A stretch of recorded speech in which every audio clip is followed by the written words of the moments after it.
On a sweltering summer night beneath the heavy hush of a Georgia highway, a routine traffic stop turned into a chilling display of unchecked power and prejudice. In this eye-opening video, we expose a shocking encounter between a U.S. Army colonel and a police officer, whose actions were fueled by bias and hostility. What began as an unwarranted stop quickly spiraled into a dangerous confrontation. The officer's aggressive approach, laced with discrimination, aimed to belittle and intimidate.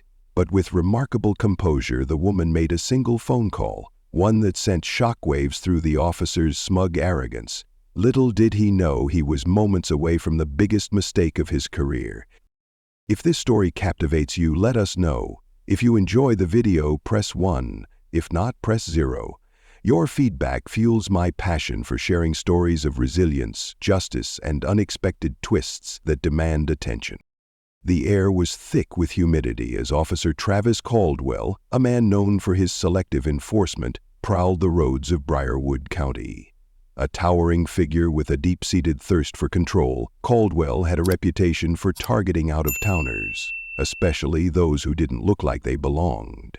His record was littered with complaints, traffic stops that mysteriously escalated, searches conducted without cause, and an unmistakable pattern of racial bias. Yet, in this small Georgia town, he operated with impunity. That night, his latest target came into view, a sleek black sedan gliding down Route 22. Behind the wheel was Dr. Olivia Carter, a poised, intelligent black woman in her mid-30s. She exuded confidence, but that wouldn't matter to Caldwell. To him, she was just another suspect to put in her place. What Caldwell didn't know was that Olivia was no ordinary civilian. She was a highly respected physician, a specialist in internal medicine, and more importantly, a lieutenant colonel in the U.S. Army Reserve. She had just spent days caring for her ailing aunt, ensuring she had the best medical attention. Now, exhausted but alert, Olivia was eager to get home. She barely had time to react when flashing red and blue lights appeared in her rearview mirror. Her pulse quickened. She glanced at her speedometer. No more than 2 or 3 miles over the limit. Hardly enough to warrant a stop. But deep down, she knew this wasn't about a traffic violation. As she signaled and pulled onto the gravel shoulder, her hands instinctively rested on the steering wheel, fingers steady despite the unease creeping into her chest. Years of experience and warnings from her father, a retired Air Force colonel, taught her how to navigate these situations. Caldwell sauntered up to her window, his flashlight glaring into her eyes. "License and registration," he barked, his tone sharp, devoid of basic courtesy. Olivia complied, moving slowly to avoid any misunderstandings. "Of course, officer." "May I ask why I was pulled over?" Caldwell ignored her question, flipping through her documents with exaggerated scrutiny. Then his lips curled into a sneer. "D plates. You a lawyer or something?" His eyes lingered on her last name, as if trying to place it. "I'm a physician," Olivia answered, her voice calm, "and a lieutenant colonel in the Army Reserve." The flicker of surprise in his eyes was quickly masked by skepticism. "Doctor and a soldier?" he scoffed. "That's a new one." Without warning, Caldwell stepped back. "Step out of the vehicle," he ordered. A chill ran through Olivia's spine. "Is there a reason, officer?" "Step out," he repeated, hand hovering near his holster. Knowing better than to escalate, Olivia complied, her military-trained posture rigid with silent protest. The officer wasted no time patting her down, his hands pressing harder than necessary. It was invasive, humiliating. Still, she remained composed. Then came the moment he crossed the line. Without asking, Caldwell started searching her car, glove compartment, back seat, even popping the trunk. "You don't have permission to search my vehicle," Olivia stated firmly. Caldwell smirked. "I don't need permission." That was it. Olivia had enough. Carefully, she reached for her phone. Olivia's patience had run out. She took a steady breath and stated, "I'm making a call." Caldwell folded his arms, smirking. "To who? Your lawyer?" "No," she replied, lifting her phone. to the Pentagon. Before he could protest, Olivia pressed a single button. Within seconds, a crisp, authoritative voice rang through the speaker. "This is Major Lauren Mitchell, Department of Defense." "Dr. Carter, is everything all right?" The color drained from Caldwell's face. Olivia's voice was cool, controlled. "Major, I'm currently being detained by an officer who refuses to acknowledge my credentials. He's unlawfully searching my vehicle and has not provided a valid reason for this stop." A pause. Then Major Mitchell's voice sharpened. "Put the officer on the phone, now." Caldwell hesitated. He had spent years exerting unchecked authority, but in that moment he felt something foreign. Powerlessness. His fingers trembled as he took the phone and swallowed hard. "Officer Caldwell, identify yourself," the major's voice commanded. Officer Travis Caldwell, Briarwood County Sheriff's Department." "Officer Caldwell," Major Mitchell continued, her tone slicing through the air like steel. "You are currently detaining a commissioned officer of the United States Army. Do you have probable cause for this stop?" Caldwell stammered, I thought she was suspicious." "That's not an answer," the major snapped. "Return her phone immediately and let her go." Caldwell's jaw clenched, his pride warring with his instincts. But he knew he had no choice. He shoved the phone back at Olivia, muttering, "You're free to go." Olivia met his eyes, unwavering. "You should expect a formal complaint."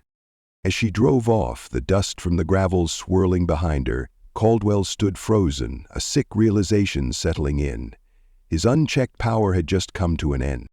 And it was only the beginning.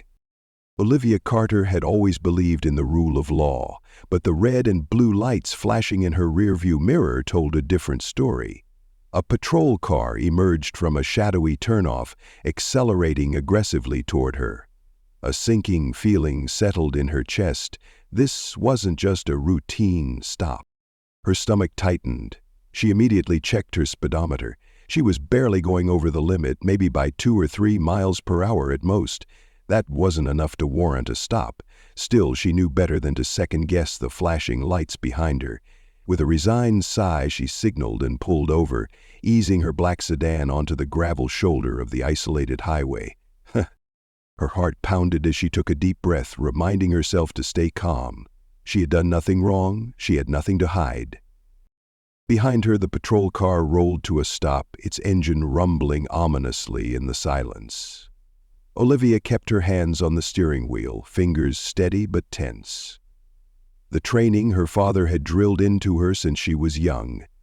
Stay composed, don't make sudden movements, comply without question, played through her mind like a mantra. Then the driver's door of the patrol car swung open. A man stepped out, adjusting his belt as he approached. Officer Travis Caldwell, a tall, broad-shouldered figure, well known in Briarwood County for his selective enforcement of the law. The dash camera's red light flickered faintly in the gloom, but it didn't seem to deter him.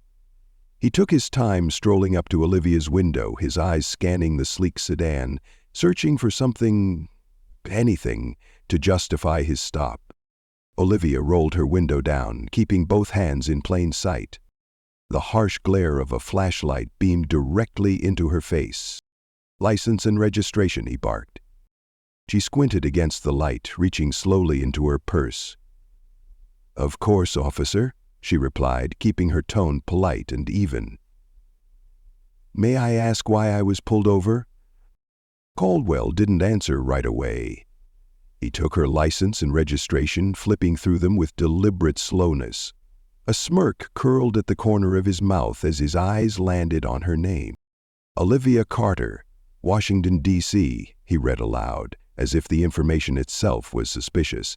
Then, narrowing his eyes, he continued, "Are you aware you were going 10 miles over the speed limit?" Olivia kept her expression neutral. She knew she hadn't been speeding, at least not by that much. But she also knew arguing wouldn't do her any favors. "I apologize if I exceeded the limit," she said carefully. "I'm not from around here. I may have missed a sign." Caldwell studied her as if searching for signs of deception. The silence stretched. You got anything in the car I should know about? Drugs? Weapons? The accusation was abrupt, absurd. No, officer, Olivia said firmly. The flashlight lingered on her face for a beat longer, then swept over the back seat.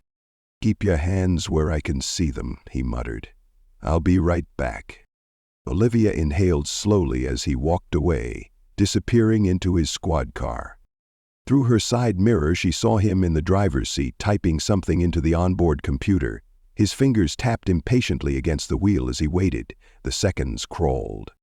Finally, his screen flashed. The background check had come back. Claim. No outstanding warrants, no prior arrests, no history of trouble. Caldwell frowned.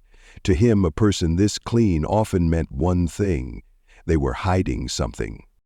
He glanced at the car again. A new model. Expensive.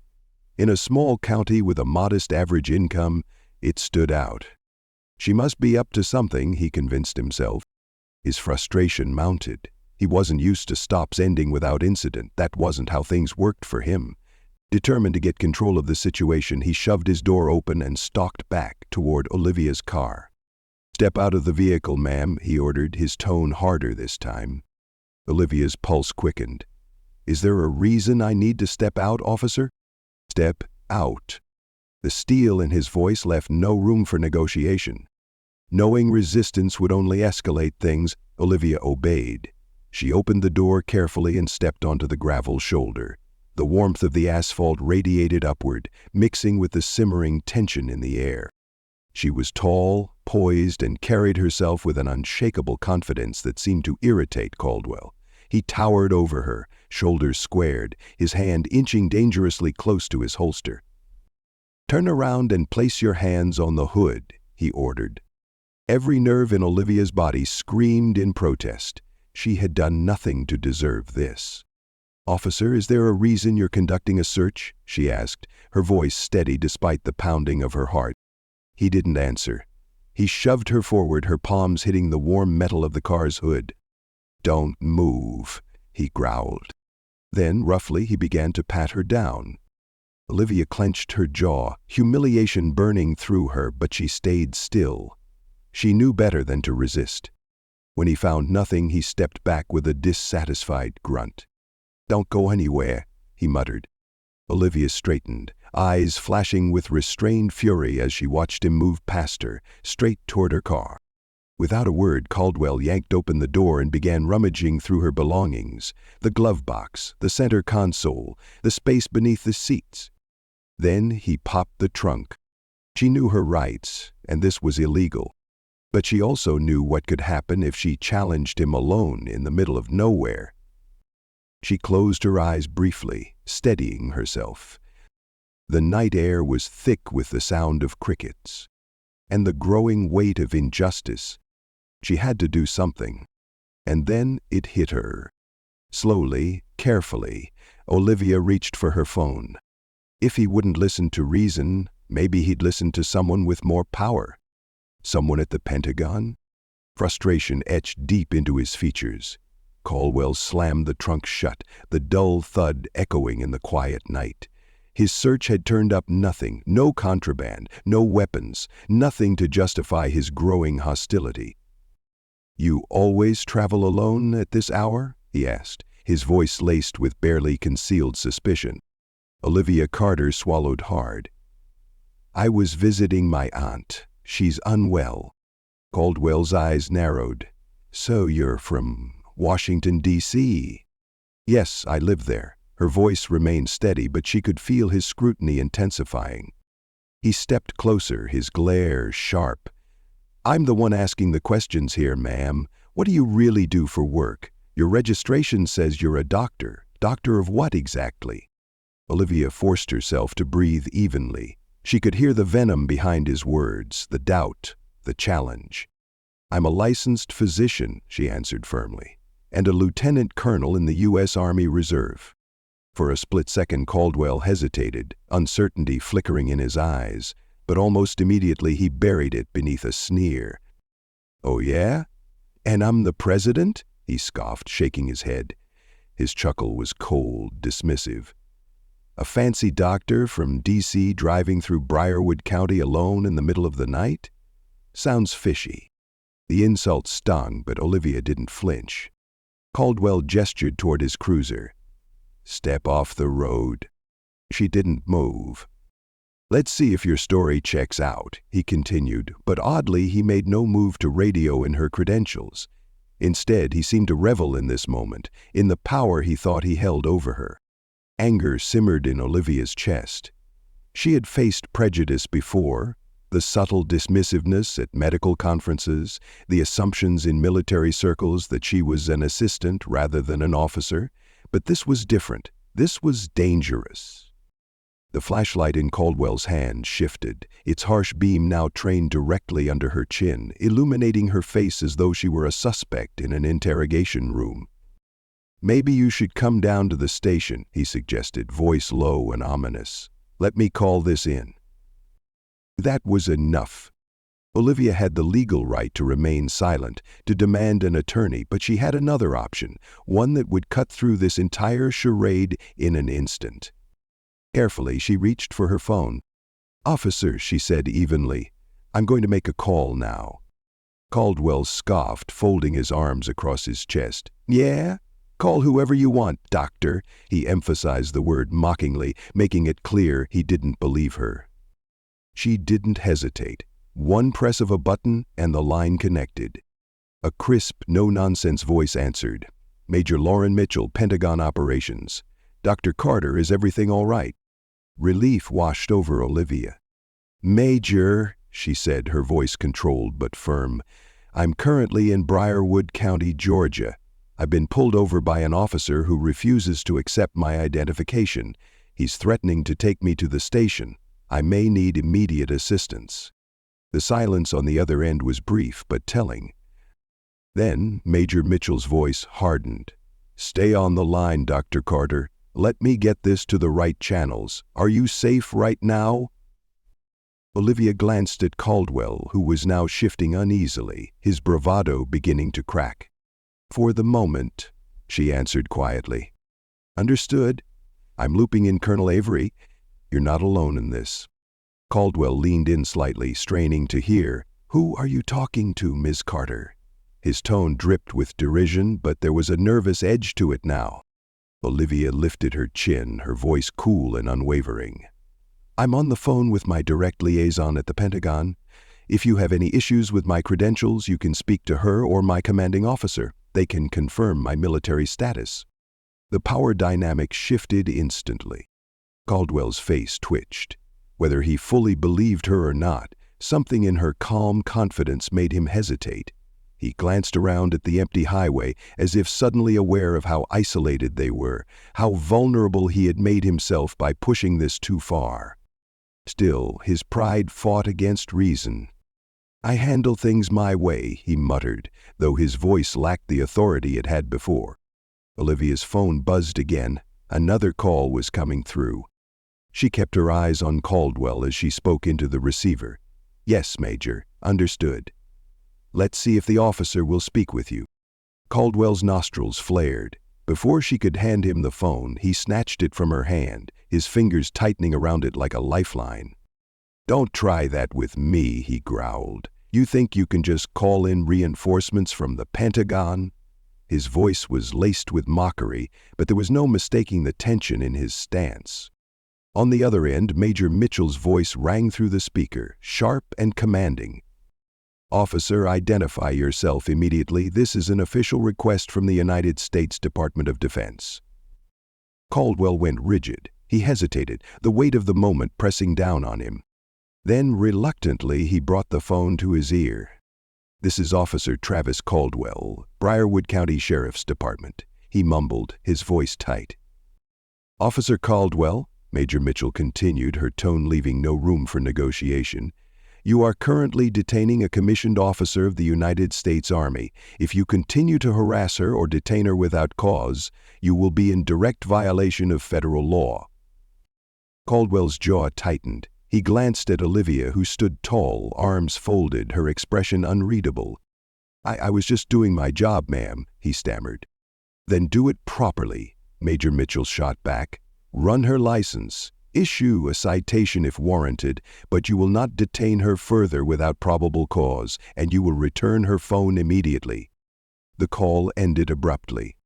Caldwell stood frozen, his face red with humiliation. Olivia held out her hand. "My phone." He shoved it back at her with a trembling hand, then cleared his throat. I'll just write you a warning." Olivia said nothing, watching as he retreated to his cruiser, scrambling for his citation pad.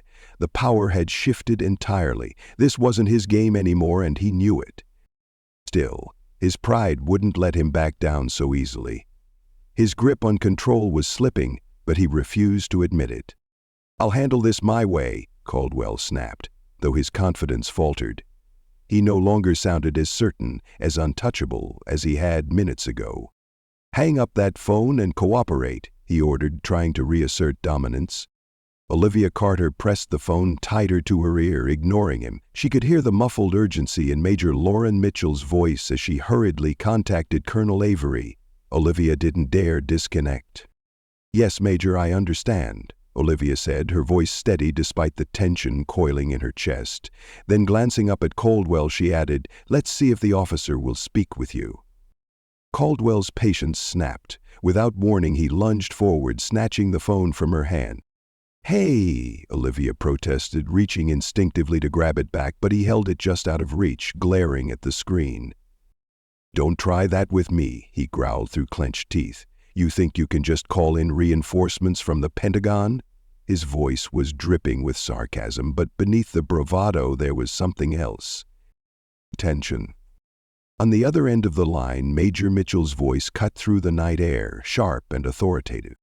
"Officer, identify yourself immediately. This is an official request from the United States Department of Defense." Caldwell froze. His fingers tightened around the phone, and for a split second he was utterly still. The commanding voice on the line was not one of a concerned friend or relative. It was someone with real authority, someone who could end his career with a single report. A bead of sweat rolled down his temple.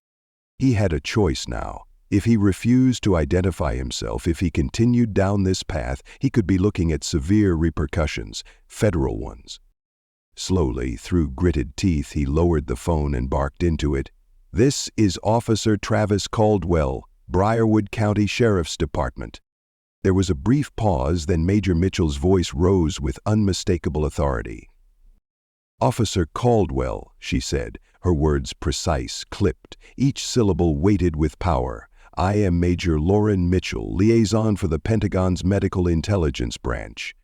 Dr. Olivia Carter is a commissioned officer under our oversight. Let me be very clear. You are interfering with an active-duty reservist under direct contract with the Department of Defense. If you continue to harass her or detain her without cause, you are in violation of federal law and protocol."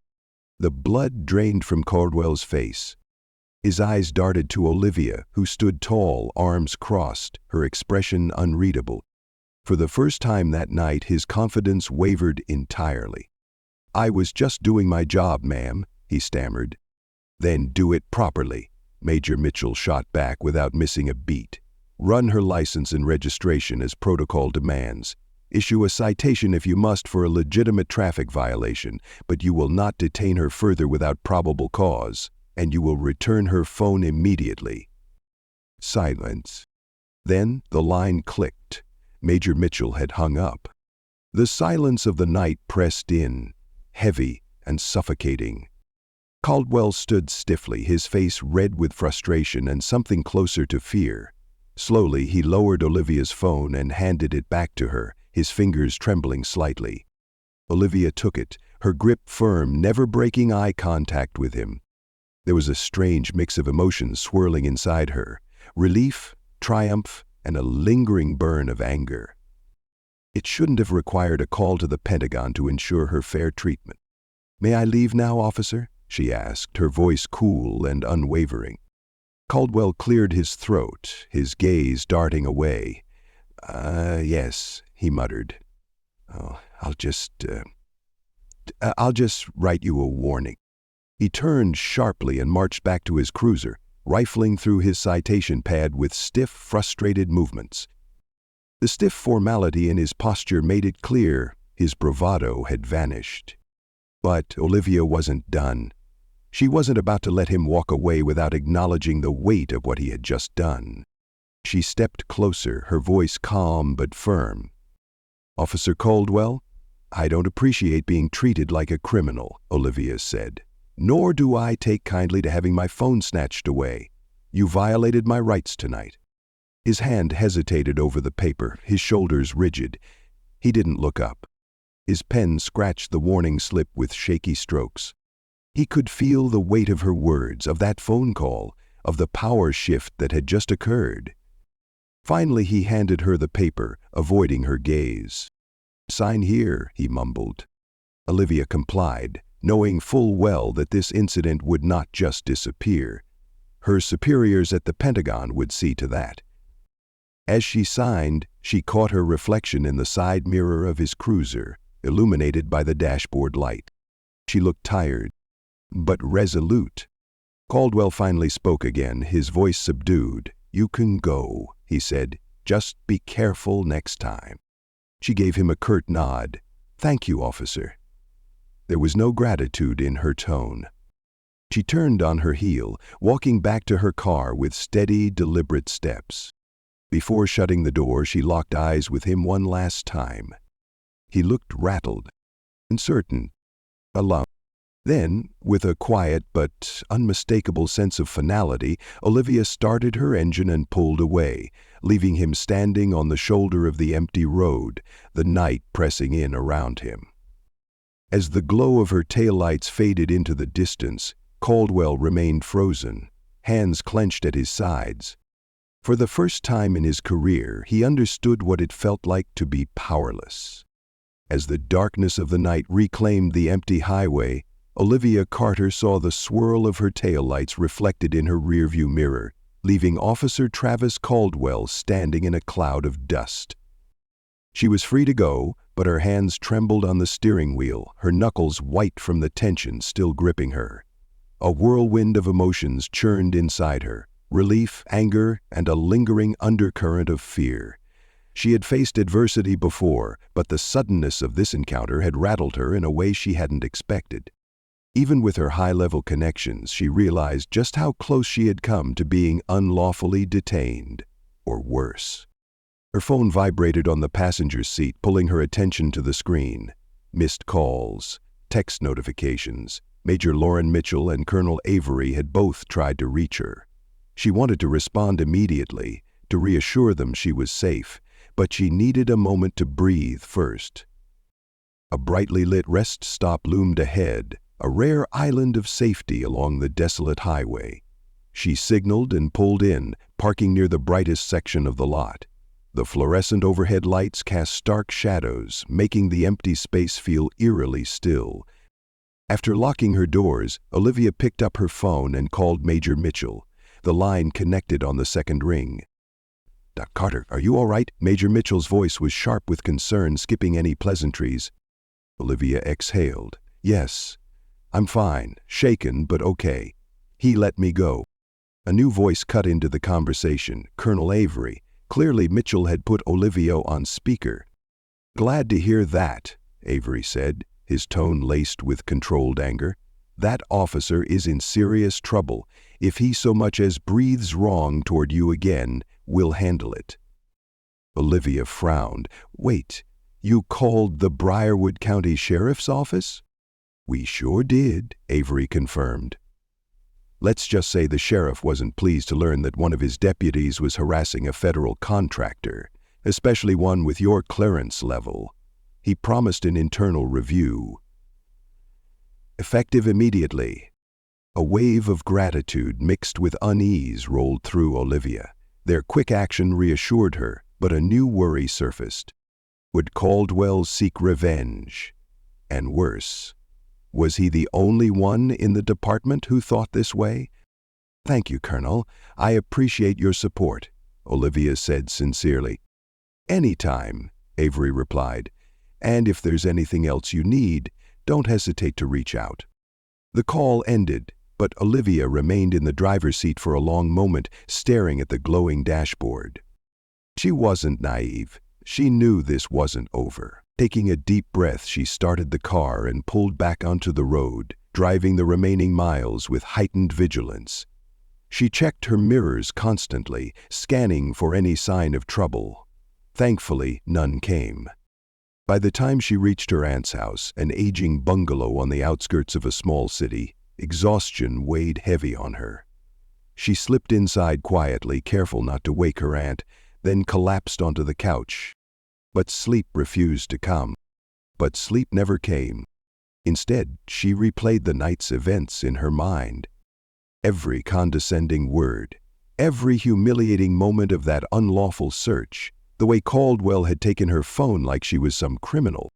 And the bitter truth settled in. This wasn't just about her. Countless black men and women had endured worse, many without the privilege of calling a Pentagon liaison for help. By dawn, Olivia had made a decision. She was going to do something about it. With her aunt still asleep, she sat at the kitchen table and drafted a formal complaint to the Briarwood County Sheriff's Department. She detailed the entire incident, times, locations, and the fact that Officer Caldwell had forcibly taken her phone and searched her car without consent. She attached a copy of her military credentials and forwarded the statement to Colonel Avery and Major Mitchell for documentation. Once finished, she took a deep breath and hit send.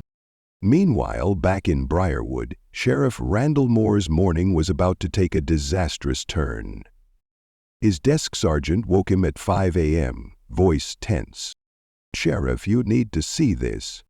Within minutes, Moore was sitting in his office, scrolling through the complaint from Dr. Olivia Carter, Lieutenant Colonel, U.S. Army Reserve. It wasn't just addressed to him.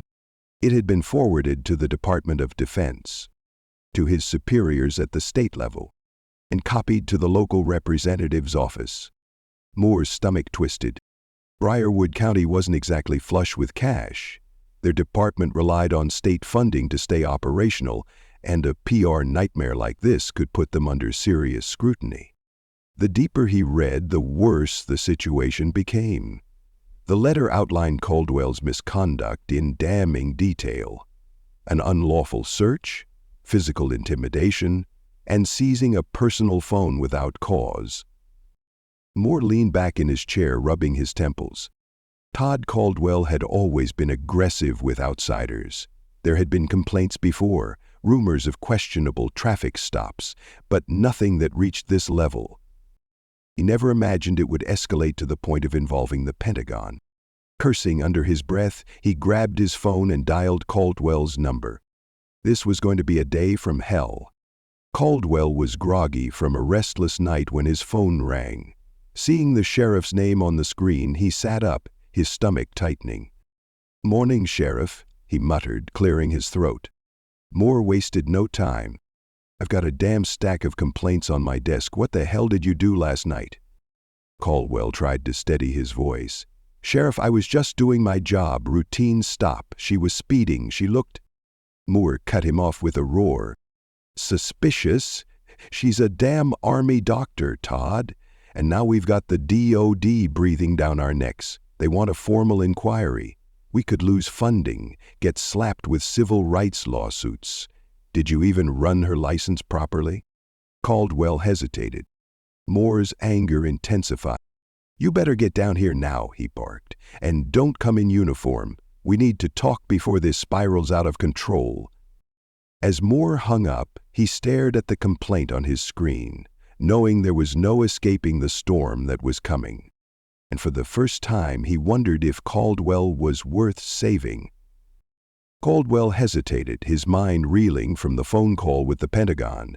His palms were damp, and for the first time in his career, he felt something he wasn't used to. "I tried to, but she got all high and mighty," he stammered, his voice lacking its usual arrogance. "So I did a search." Sheriff Randall Moore's patience snapped. "You had no probable cause to search her car," he roared. "I need you in my office, now, and don't bother coming in uniform." The line went dead, leaving Caldwell staring blankly at the wall. The weight of his actions was finally sinking in. Meanwhile, Olivia Carter awoke to the comforting aroma of fresh coffee drifting through the small house. The familiar scent mingled with the soft humming of her Aunt Eloise, who moved about the kitchen with quiet efficiency.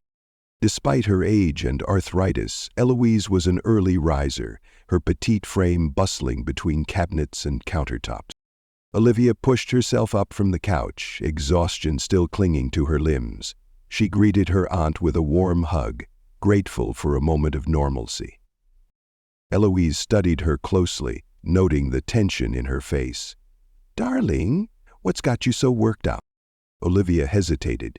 She didn't want to burden her aunt with worry, but she also knew honesty was best. Taking a deep breath, she recounted the previous night, the traffic stop, the unlawful search, the humiliating way Officer Caldwell had treated her, and how only a call to the Pentagon had saved her from further injustice. Eloise's expression hardened, her kind eyes flashing with outrage. "I've lived in Georgia all my life and I know how some folks can be, but that's unacceptable." "I'm safe now," Olivia assured her. "And I've already reported it. My colleagues at the Pentagon are backing me." Eloise's expression softened, replaced with pride. She reached over and squeezed Olivia's hand. "That's my girl," she said. "You do what you need to do. Don't let them get away with that nonsense."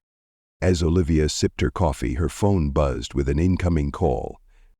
She glanced at the screen. Pinevale County Sheriff's Office. Her pulse quickened. She looked at Eloise, who gave her a reassuring nod. Taking a steadying breath, she answered, "Hello?" A gruff voice came through the line. "Good morning, Dr. Carter. This is Sheriff Randall Moore." Olivia's grip tightened around the mug. "I wanted to inform you that Officer Caldwell has been placed on administrative leave pending an internal investigation into last night's incident." A wave of relief washed over her, though a lingering unease remained. "Thank you for the update, Sheriff," she replied. "I appreciate it." Moore cleared his throat, his tone measured. "We take these matters seriously. The Department of Defense has also expressed their concerns. We'll be conducting a thorough review, and if we find wrongdoing, we'll handle it according to protocol." Olivia remained courteous but firm. "I trust that you will, Sheriff. I hope your department understands how serious this is. I'm willing to cooperate in any way needed." "Yes, ma'am," Moore said, sounding weary. "We'll be in touch." Across town, in the dimly lit, unremarkable building that housed the Pinevale County Sheriff's Office, Officer Caldwell sat stiffly on a hard chair outside Moore's office. His palms were slick with sweat, his leg bouncing restlessly. Colleagues passed by in the hallway, their glances brief, avoiding eye contact. They had all heard the rumors. Caldwell had finally messed with the wrong person. The door swung open. Sheriff Moore stood there, his face a mask of frustration. He motioned for Caldwell to step inside, then shut the door behind them with a quiet finality. The office was cluttered, papers stacked haphazardly on the desk. Moore settled into his squeaky chair, fixing Caldwell with a piercing gaze. "Todd," the sheriff began, his voice low, firm. "This is bad, real bad." Caldwell swallowed hard. "You're on leave while we investigate," Moore continued. "Hand over your badge and gun." Caldwell's jaw dropped. "Sheriff, this is ridiculous. I was just doing my job." Moore cut him off, his voice sharp. "I don't have a choice. The Department of Defense is breathing down my neck, the county commissioner is screaming about lawsuits, and I've got half a dozen local activists calling about your record of stops." He leaned forward, his voice lowering to a dangerous growl. "There's a pattern here, Todd, and it doesn't look good." Caldwell's face hardened. "Activists? Since when do we let them run the show?" Moore slammed his hand on the desk. "Watch your mouth. We're following the law, not bowing to pressure. Now do as I say. Badge and gun." Caldwell's chest burned with resentment, but he knew he had no choice. With stiff movements, he unpinned his badge from his uniform and set his service weapon on the desk. "She was speeding," he muttered. "I had a right." Moore glared at him. A right to search her vehicle without consent? To forcibly grab her phone? Did you even have probable cause? Caldwell faltered, the ground beneath him crumbling. She was uncooperative, he tried to justify. Moore let out a sharp, humorless laugh. Uncooperative? She was frightened and tried to call for backup because you wouldn't listen. The sheriff's gaze locked onto him, unwavering. I've seen the dashcam footage, Todd. It's not good. A cold chill ran through Caldwell. He had forgotten about the camera, the silent witness that had captured every rough pat-down, every condescending word, every abuse of power. His stomach twisted. Moore leaned back, folding his arms. His voice softened, but the message was clear. This investigation is out of my hands, he said. I'm telling you as a friend, get a lawyer. 48 hours later, the media storm hit. And with it, Caldwell's carefully constructed world began to fall apart. News of the Pentagon's involvement in a local traffic stop had spread like wildfire. The story had ignited curiosity across Georgia, and soon enough, a reporter from WSB-TV in Atlanta arrived in Pinevale, eager for an interview. Both Dr. Olivia Carter and the sheriff's office made the reporters list, but only one had a story the world needed to hear. At first, Olivia hesitated. She wasn't someone who sought out the spotlight, but deep down she recognized the potential impact of speaking publicly. This wasn't just about her. It was about the countless others who had faced similar injustices without the ability to fight back. Before agreeing to an interview, she reached out to her superiors at the Pentagon. They gave her the green light under one condition: she was not to disclose any classified details about her work. So, on a warm afternoon, Olivia stood outside her aunt's bungalow, greeting a young reporter named Lillian Russo with a polite but cautious smile. The camera crew set up in the front yard, the sun casting harsh shadows as curious neighbors peeked through their curtains. On the porch, Aunt Eloise stood with her arms folded, a pillar of support as Olivia prepared to share her story with the world. Lillian Russo started with gentle questions, asking about Olivia's background and career. Olivia explained how she balanced her life as a physician with her responsibilities as a lieutenant colonel in the Army Reserve. Then, as expected, the conversation shifted. "Can you tell us in your own words what happened that night?" Lillian asked, her voice careful, measured. Olivia took a steady breath. The memories were still raw, but she refused to let emotion cloud her words.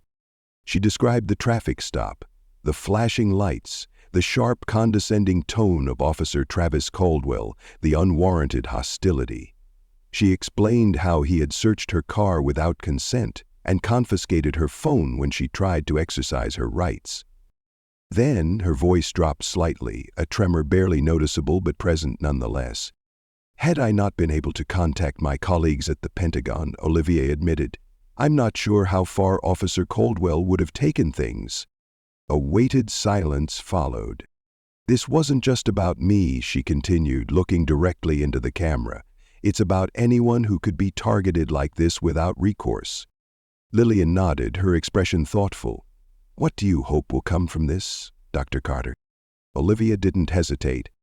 "Accountability," she said firmly, "reform, and the knowledge that you can't just terrorize citizens without consequences, regardless of their skin color or background. Everyone deserves fair treatment under the law." The interview wrapped up shortly after. Once the cameras were packed away and the crew had driven off, Olivia's knees felt weak. She had never wanted to be the face of a movement. But maybe she didn't have a choice. Across town, in a dimly lit corner of a small bar called the Rusted Rail, Travis Caldwell watched the interview unfold on the mounted TV above the bar. The place was nearly empty, save for a few patrons nursing their drinks in the afternoon hush. Caldwell sat hunched at a corner table, his eyes locked onto Olivia's composed, unwavering figure on the screen. His jaw clenched. Every word she spoke, every calm and measured sentence felt like an attack. When the segment ended, the bartender, a stout man named Ronnie, wandered over, setting another beer in front of him. "Tough break, Travis," he murmured. I heard they're out for your head." Caldwell scowled. "She's blowing it out of proportion," he muttered. "I was just doing my job." Ronnie shrugged, glancing toward the door as new customers walked in. "Might want to lay low. Some folks around here are on your side, but a lot are saying it's time for the county to clean house." Caldwell ignored the warning, downing his drink in one swallow. In his mind, he was the victim. He wasn't the one in the wrong, she was. And with every passing second, his resentment burned hotter. The next morning, Olivia woke to the sharp vibration of her phone, messages flooding in nonstop. Calls from old college friends, colleagues from Washington, family members she hadn't spoken to in months. Most were supportive, praising her courage, offering solidarity. But some weren't. A few messages were venomous, laced with racial slurs and thinly veiled threats. She had no doubt that after the TV report, her contact information had circulated in the wrong circles. Although shaken, Olivia refused to let fear dictate her next steps. She immediately reached out to Colonel Avery and Major Mitchell, who assured her that if any credible threat surfaced, they would involve the FBI. Still, the reality of the situation settled in. Yesterday, she had been a private citizen visiting family. Now she was a public figure caught in a civil rights controversy. Determined not to let it disrupt her life, Olivia ventured into downtown Pineville that afternoon to pick up groceries and medication for her aunt. But as she walked through the quiet streets, unease prickled at the back of her neck. She caught glimpses of wary glances from passing strangers, overheard hushed conversations just out of earshot. The tension in the air was unmistakable. When she exited the pharmacy, relief washed over her at the sight of a familiar face. Deputy Marisol Grant. "My personal number," she said. "If you need anything, call me." Olivia accepted it, realizing for the first time that she wasn't completely alone in this fight. Somewhere inside Pinevale's police force, there were still people who believed in justice. But not everyone did. And Travis Caldwell wasn't finished yet. "I just wanted to say I'm sorry for what happened," Deputy Marisol Grant said, her voice low but sincere. "Not all of us in the department share Caldwell's attitude. A lot of us want him gone. He's been a problem for a while." Olivia Carter felt a rush of gratitude. For days, she had questioned whether there were any good officers in Pinevale, and here was one standing before her, acknowledging the injustice. "Thank you, Deputy Grant," Olivia said earnestly. "It means a lot to know there are people in law enforcement who believe in doing what's right." Grant glanced around, ensuring no one was listening. Then, lowering her voice, she added, "Sheriff Moore's caught in the politics of it all, but I'll say this. The dashcam footage speaks for itself. Caldwell isn't likely to slip away from this." A flicker of hope ignited in Olivia's chest. "In the meantime, stay safe," Grant continued. "If you need anything, here's my personal cell." She scribbled a number on a small notepad and handed it over. Olivia accepted the note, a flicker of hope stirring in her chest. For the first time in days, justice felt within reach. As word of the dashcam video spread, activists from the nearby city of Mac organized a rally in Pinevale, demanding accountability and transparency in law enforcement. Olivia was invited to attend, but she wrestled with the decision. Would her presence escalate tensions?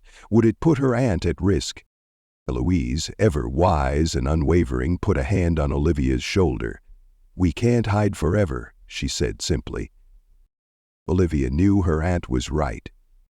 On a warm Friday afternoon, she drove to the dusty field on the outskirts of Pinevale, where a small but determined crowd had gathered. Signs reading "Equal Justice Now" and "End Racial Profiling" waved in the breeze. The crowd spanned races, ages, and backgrounds, yet they stood as one, united by a common purpose. As Olivia parked, her eyes scanned the scene. A handful of uniformed officers stood at a distance, observing. Then she spotted Deputy Grant among them. Grant met her gaze, offering a subtle nod. It wasn't much, but in that moment it meant everything.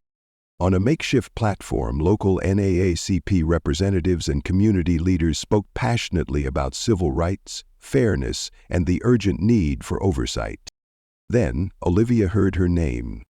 She hadn't planned to speak, but suddenly she found herself being ushered toward the microphone. Heart pounding, she stepped forward, taking a deep breath. "My name is Dr. Olivia Carter," she began, her voice steady despite the nerves surging through her. "I'm a physician and a lieutenant colonel in the Army Reserve. A few nights ago, I was pulled over in this county. The officer violated my rights. He searched me and my vehicle without cause and tried to prevent me from calling my military superiors." She paused, letting her words sink in. "No one should need connections to be treated with dignity," Olivia stated firmly. "This is why we demand accountability. Because unchecked power must end. We must work together, law enforcement, citizens, activists, to build a community where everyone feels safe." The moment she finished, applause erupted. Some in the crowd cheered her name. Olivia glanced toward the front and saw Eloise clapping fiercely, her face glowing with pride. By the police vehicles, Deputy Grant looked on approvingly. For the first time, Olivia saw the possibility of change, of Pinevale forging a more just path forward. But not everyone welcomed that vision. Hidden in the shadows of an old oak tree, Travis Caldwell watched from a distance, seething. He was off duty, dressed in plain clothes, his arms crossed tightly over his chest. His blood boiled as he watched Olivia stand before the crowd, her voice strong, her presence commanding. In his mind, she had humiliated him, exposed him. She had ruined his life. His fingers clenched into fists. But he wasn't finished with her yet. To Travis Caldwell, Olivia Carter wasn't just some woman who had been in the wrong place at the wrong time. In his mind, she was a troublemaker, a provocateur who had turned a simple traffic stop into a full-blown attack on law enforcement. And worse, she had humiliated him. Nationally, publicly. Deep down, a part of him knew he had crossed the line that night, that he had pushed too far, but his pride refused to acknowledge any wrongdoing. Instead, his resentment festered. He didn't blame himself, he blamed her. As the rally concluded, people dispersed in small, friendly clusters. Some shook hands, others exchanged phone numbers, their voices filled with cautious optimism. From the shadows, Caldwell lingered, his eyes locked on Olivia as she walked with Eloise to her car. A dangerous compulsion stirred inside him. He had lost his badge, his career, his standing in the community, and in his twisted mind it was all her fault. Then, as the sun dipped lower, he disappeared into the early evening light, his mind already plotting his next move. Over the following week, Pinevale County's Internal Affairs Unit completed its investigation. The evidence was overwhelming: dashcam footage, witness testimonies, and undeniable protocol violations. Sheriff Moore had no choice. The official statement was brief but damning. Effective immediately, Travis Caldwell is released from duty. The Pinevale County Sheriff's Office has zero tolerance for misconduct that undermines public trust. We remain committed to ensuring our deputies uphold the highest standards of law enforcement. Local media covered the decision extensively. Some residents felt relieved that justice had been served. Others sympathized with Caldwell, convinced he had been unfairly made an example. Olivia felt a cautious sense of resolution, but something in Caldwell's glare at the rally told her this wasn't over. Olivia stayed an extra week helping her aunt settle in, but soon Washington called her back. Her practice, her Pentagon duties, her life. On a crisp morning, she loaded her sedan and hugged her aunt tightly. "Call me if you need anything," Olivia said. "I will," Eloise promised. "Try to visit again soon." Olivia smiled. "Love you." "Love you too, baby," Eloise replied, but there was a flicker of worry in her eyes. She sensed the storm that was still brewing. As Olivia pulled onto the highway, she let out a slow breath, relieved to leave Pinevale behind. The early sunlight dappled the road, the open sky ahead offering a sense of a fresh start. She flicked on the radio, letting a smooth jazz tune fill the car, hoping it would soothe the last remnants of anxiety. She didn't see the pickup truck. Not at first. Several miles back, hidden among the normal ebb and flow of traffic, Travis Caldwell was tailing her. His grip on the steering wheel was vice-like, his knuckles white with tension. He had spent the last week seething, consumed by the humiliation of losing his job. He had faced public disgrace, national exposure, and in his mind, Olivia Carter was the one who had ruined his life. So he followed. Mile after mile he weaved through traffic, keeping just enough distance to remain inconspicuous. The farmland stretched endlessly on either side of the road. Then the perfect moment presented itself. An empty stretch of highway. Not a car in sight. In her rearview mirror, Olivia caught a glimpse of a truck gaining on her. She barely paid it any attention. Her mind was elsewhere, on her return to Washington, on the backlog of tasks at the hospital, on coordinating her upcoming drill weekend with her reserve unit. Then suddenly the truck lurched forward. It was too close. Way too close. A knot formed in her stomach as she eased off the gas, eyes flicking to the rearview mirror. Something wasn't right. Instead, the pickup swerved into the oncoming lane as if trying to pass, then veered back behind her, dangerously close. A prickle of fear ran down her spine. Was this intentional? She considered calling 911, but she needed to be sure. She accelerated slightly, hoping to put some distance between them. The truck crept up, inching closer, then suddenly accelerated, pulling alongside her. Olivia turned and locked eyes with Travis Caldwell. His expression was a poisonous cocktail of rage and triumph. Her stomach dropped. Before she could react, he yanked the wheel, sending his truck slamming into her car. The impact jolted Olivia's vehicle sideways. Tires shrieked against the asphalt, gravel spraying as she fought desperately for control. The sedan spun, clipped a road sign, and finally lurched to a violent stop in the grassy shoulder. Olivia's breath came in ragged gasps. She was shaken, but alive. The airbag hadn't deployed, meaning the impact had been glancing, not direct, but she could already feel the sting of seatbelt bruises forming across her chest. Through the windshield, she saw Caldwell's pickup slow, hesitating, checking to see if she was injured, or deciding whether to finish what he started. Then, in a burst of dust, he peeled away, speeding off down the highway. Rage and disbelief coursed through Olivia. Her hands shook as she scrambled for her phone. Dialing with trembling fingers, she pressed the device to her ear, praying he wouldn't turn around and come back. A dispatcher's voice crackled through the line. 911, what's your emergency? Olivia forced herself to speak clearly, giving her location as quickly as she could. I've just been run off the road by a pickup truck, she said, her voice urgent but controlled. The driver is Travis Caldwell, a former Pinevale County officer. He's dangerous, and he's on the run.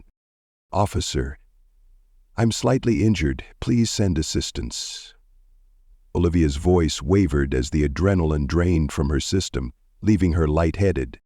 The dispatcher's calm yet urgent tone reassured her. State troopers and an ambulance are on the way. Stay on the line if you need to. Olivia locked her doors, gripping her phone tightly as the dispatcher stayed on the line. The midday sun bore down relentlessly, but her attention was locked on every sound around her, each rustling leaf, each distant bird call making her pulse quicken. They're almost there, the dispatcher assured her. A minute later, the distant wail of sirens broke through the eerie stillness. Then, at last, flashing lights appeared in the distance. A Georgia State Patrol cruiser led the way, followed closely by another Pinevale County deputy's vehicle and an ambulance. Olivia exhaled, the weight of her fear loosening slightly as help finally arrived. The paramedics moved quickly, checking her vitals, assessing her injuries. She had minor cuts from shattered glass and a deep ache from where the seatbelt had dug into her chest, but otherwise she was stable. While they worked, a state trooper took her statement, his worn notepad filling with hurried scribbles as she recounted what had happened. From the corner of her eye, she noticed a familiar face stepping out of a sheriff's vehicle. Deputy Marisol Grant. The officer approached with urgency, her expression a mix of concern and anger. "My God, Dr. Carter, are you all right?" Olivia, still clutching an ice pack to her shoulder, nodded. "I'll be okay, but it was definitely Travis Caldwell. He tried to run me off the road." Grant's jaw tightened, her eyes dark with fury. "He's lost his damn mind." She turned to the other officers. "We're putting out a bolo immediately." Then, back to Olivia, her voice softened. "Are you okay riding in the ambulance, or do you need anything else?" Olivia shook her head. "I'll go to the hospital and get checked out. But please, find him. He won't stop until he's caught." Grant nodded. "Don't worry, we'll get him." As Olivia was transported to a local hospital for further evaluation, Pineville County and the Georgia State Patrol launched a full-scale manhunt. Bulletins with Wentworth's vehicle description flooded police networks. Local news broke the story, labeling him armed and dangerous, warning residents to stay indoors. Meanwhile, in the hospital's emergency room, Vanessa's phone buzzed non-stop. Colonel Avery, Major Mitchell, both of them outraged, both demanding answers. The police wasted no time. A bolo was issued, news stations blasted the alert, and Colonel Avery warned if Wentworth wasn't found soon, the FBI would intervene. Vanessa closed her eyes, exhaustion sinking in. Even after she was discharged, the weight of the incident lingered, each movement a painful reminder of how close she had come to disaster. Deputy Grant met her outside, offering a ride back to her aunt's house. Vanessa hesitated before getting into the cruiser. "I won't feel safe until he's caught." Grant sighed. "I get it. We've got every road out of Pinevale monitored. He won't get far." Vanessa shifted in her seat, uneasy. Something told her this wasn't over. Under the cover of darkness, Todd Wentworth crouched inside an abandoned barn near the county line, his breath shallow, his mind racing. Every cop in Georgia was hunting him, his face plastered across every news channel. With his name tarnished and no allies left in the department, he was utterly alone. His chest heaved with a mix of fury and panic. He wanted revenge, needed revenge. But even he knew that marching back into Pinevale in broad daylight would be suicide. For a brief moment, he considered making a run for it. Maybe heading out of state, starting over somewhere new. But the thought of Olivia Carter walking free unscathed made his blood boil. But no, that wasn't who he was. He wasn't going to run. Not yet. He was going to finish what he started. Back at her aunt's house, Olivia tossed and turned, sleep refusing to come. Every breath reminded her of the deep bruise across her chest, a painful reminder of how close she had come to dying. The memory of Caldwell's face, twisted with rage, eyes wild with obsession, haunted her. Eloise, ever the nurturing force, fussed over her, bringing her tea, adjusting pillows, trying to ease the tension etched into her face. "I just want it to be over," Olivia admitted, rubbing her temples. Eloise frowned. "That man's desperate. Desperate people are dangerous." Olivia knew she was right. Even with the full force of law enforcement hunting him, Travis Caldwell was out there, lurking, waiting, and she feared he wasn't finished yet. Eloise busied herself in the kitchen, fixing breakfast and insisting Olivia rest, but rest was impossible while Travis Caldwell roamed free. Deputy Grant had assured her that extra patrols would circle the area, but reassurance did little to ease the growing anxiety that gnawed at her. Then, early that morning, the phone rang. The voice on the other end was urgent. Caldwell was spotted near the outskirts of Pinevale. Citizens are being warned to lock their doors and remain vigilant. Olivia's heart pounded.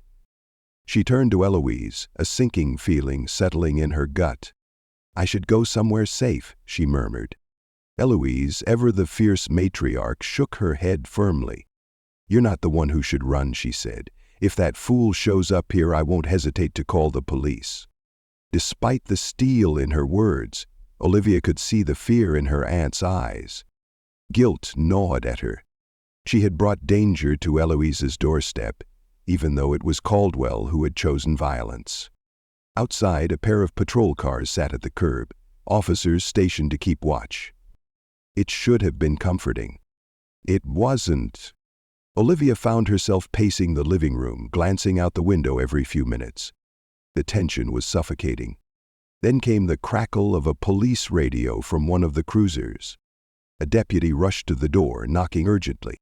"Dr. Carter, we have a situation. Caldwell was seen heading toward this neighborhood on foot. We need to move you and your aunt to a safer location, now." Olivia's pulse quickened. She and Eloise grabbed a few essentials. The officers hurried them to a waiting SUV, its engine idling. "We're taking you to a secure hotel in the next county," one of the deputies said. "We'll keep a guard posted." But before they could step off the porch, a gunshot rang out. The sharp crack of the bullet shattered the suburban stillness. Eloise screamed. "Gunfire!" an officer shouted. They scrambled for cover, drawing their weapons. Olivia ducked behind the SUV, shielding Eloise with her body. Another shot whizzed past, slamming into the mailbox at the edge of the lawn. The police fired back, their shots directed toward a clump of bushes across the street. Chaos erupted. Sirens wailed in the distance as backup sped toward the scene. Then, from behind the bush, a ragged figure emerged. Caldwell. His face was twisted with rage, beads of sweat glistening on his forehead. A pistol trembled in his grip, his knuckles white with fury. "You ruined my life, Carter," he bellowed. "I lost everything because of you." One of the deputies shouted, "Drop your weapon, hands in the air." Caldwell's nostrils flared, his grip on the gun tightened. "Never!" he roared, his arm jerking up, aiming wildly. Another volley of gunfire erupted. The windows of a nearby car shattered in a spray of glass. Olivier pressed Eloise closer, whispering calming words even as her own fear surged. Then more squad cars screeched onto the street. A megaphone blared. "Todd, stand down. This is over." It was Deputy Grant. For a long, excruciating moment, time froze. Caldwell steadied his pistol, his eyes locking onto Olivia. A surge of terror gripped her. This was it. She was certain she was about to die. Then, Caldwell's fight was over before it began. Officers swarmed him, his pistol skidding across the pavement as he hit the ground. "Todd Caldwell," Deputy Grant declared, "you're under arrest." The weight of his own actions had finally crushed him, leaving him broken and powerless. Olivia helped Eloise to her feet, her aunt's hands trembling. Tears shone in her eyes. Officers rushed over, confirming that they were unharmed. Though shaken, they were physically okay. As the weight of it all settled, Olivia exhaled. For the first time in what felt like forever, Caldwell's reign of terror had ended. This harrowing ordeal serves as a powerful reminder. Prejudice and abuse of power often hide behind the guise of authority. And sometimes it takes unyielding courage to stand against it. In this case, a single traffic stop had escalated into a life-threatening confrontation. But through perseverance, community support, and the unwavering assistance of colleagues in high places, Dr. Olivia Carter had secured justice. If her story inspires you to stand against injustice or offers hope to those who have faced discrimination, then it has served its purpose. Thank you for witnessing this dramatic journey from fear to resolution. If this story resonated with you, don't forget to like, share, and subscribe. Let's continue spreading the message that justice should never be a privilege, it should be a right for all.